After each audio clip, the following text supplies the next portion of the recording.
On today's episode of Field Trip, I'm at the Albany Rural Cemetery, a National Historic Landmark. My name's Joe. I'm here along with my colleagues Greg, Nicole, and Matt.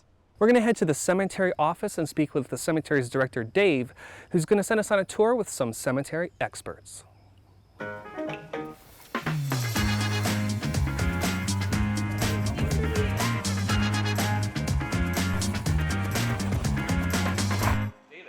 Matt, how are you today? Very good. How are you? Good to see you. Doing well. Thank you. So who are we going to be talking to today? We're going to talk to Mark Bodner and Paula Lemire. Mark is the president of the Friends Association. He's also the vice president of the cemetery. And Paula Lemire, she is our historian for Friends. We were founded in 1841 and officially consecrated in 1845. We're one of the early rural cemeteries, which was a movement in the mid-1800s to replace crowded overground burial grounds in cities. And we actually, during the worst of the pandemic lockdown, we saw so many new visitors who were coming here because it was a safe, quiet place to just walk, get out and see nature, and also it's very scenic with the beautiful mausoleums and the statues, and we have our decorative pond, so. Awesome. Let's go take a look. Sure.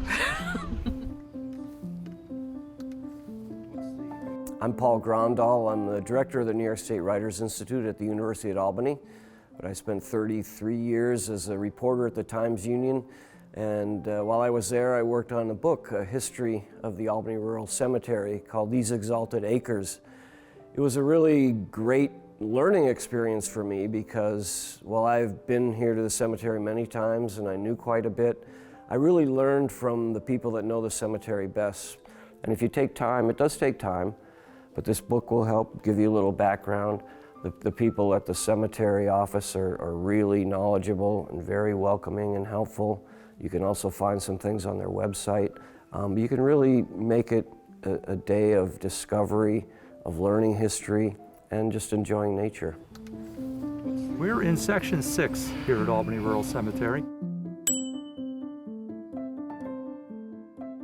And we're at the grave of Lieutenant William Henry Pullman, and he received a lieutenancy with the 59th New York Infantry. 6 months after being promoted to lieutenant, the man found himself at Gettysburg. And on July the 3rd, 1863, Pullman was involved in Pickett's charge, the spearhead of the Confederate attack. He died on July the 21st of 1863, and his family brought him back here to be buried in this grave. The iconography of this, the symbolism is incredible. The two lower layers that you see here, those are rocks, and they were things that the men would have erected prior to battle to give them some protection from incoming fire. You'll see vines of ivy on both sides in the front, and this tree stump. It's an oak, and the oak tree symbolizes strength and immortality. However, when the branches and trunk are severed, as you see here, they represent the end of a family line. You see the militaria, the flagstaff, the shield, and over on this side, the kepi that the soldiers wore. The next grave we're going to go to is right up the road. It's for Stephen Van Rensselaer III, who was the founder of RPI. Did you know that there are over 14,000 graves that were moved from the State Street burial grounds to create Washington Park? So Paula, where are we now? This is the family lot of Stephen Van Rensselaer, and this stone actually caps an underground vault. And this vault is one of our favorite mysteries here. It has been sealed since probably just before World War I. And we don't really know who's down there. We've sort of lost the entrance to it, but we do know that there are about 100 years worth of Van Rensselaers, Schuylers, Tenbrooks, and also Governor William Patterson of New Jersey, who was, of course, a signer of the Constitution, who was the father-in-law of Stephen Van Rensselaer IV. Wow. Yes. That's quite a mystery. Yes. We would love to find a way to look inside. Of course, this is also one of the most visited lots, not just because of Stephen III, but also because his first wife was Margaret Schuyler, better known as Peggy, who attracted a lot of Hamilton fans. Did you know that there are monuments in here designed by Albany architect Marcus T. Reynolds and Tiffany Studios? So tell us where we are now. Okay, now we're at the grave of Brigadier General James Clay Rice. Then upon the outbreak of the Civil War in 1861, he entered the military with the 39th New York Infantry Regiment out of New York City. Well, Rice is leading his men up to the Battle of Gettysburg. Probably 15-20 minutes after arriving with his regiment, the brigade commander gets killed. And command of the entire brigade, 5 regiments, devolves upon James Clay Rice. These 3 lines on the gravestone, last words while dying, turn me over, let me die with my face to the foe. Wow. Very powerful statement for a man who, 36 years old, he knew he was going to die.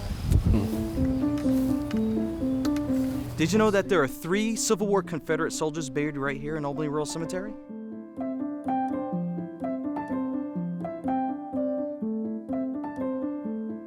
This is the Blake family monument. The Blake family, they were one of the most prominent African-American families in Albany in the 19th century.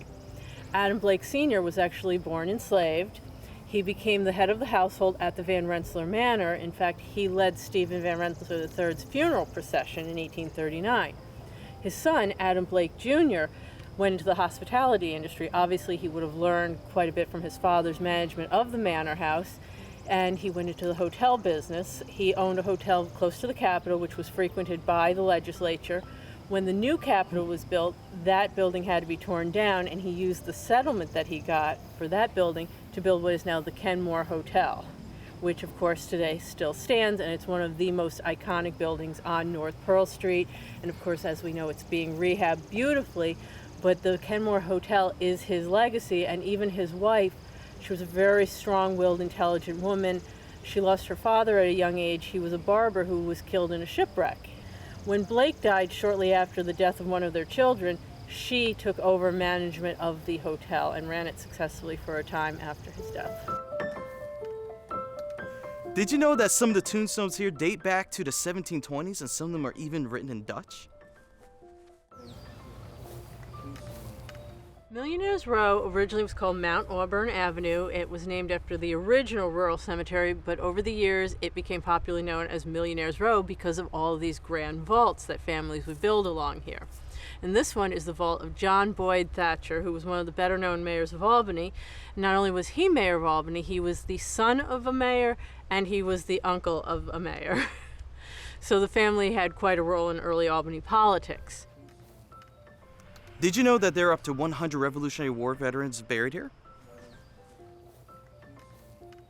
This is what I like to refer to as our main attraction. This is the gravesite of President Chester Alan Arthur.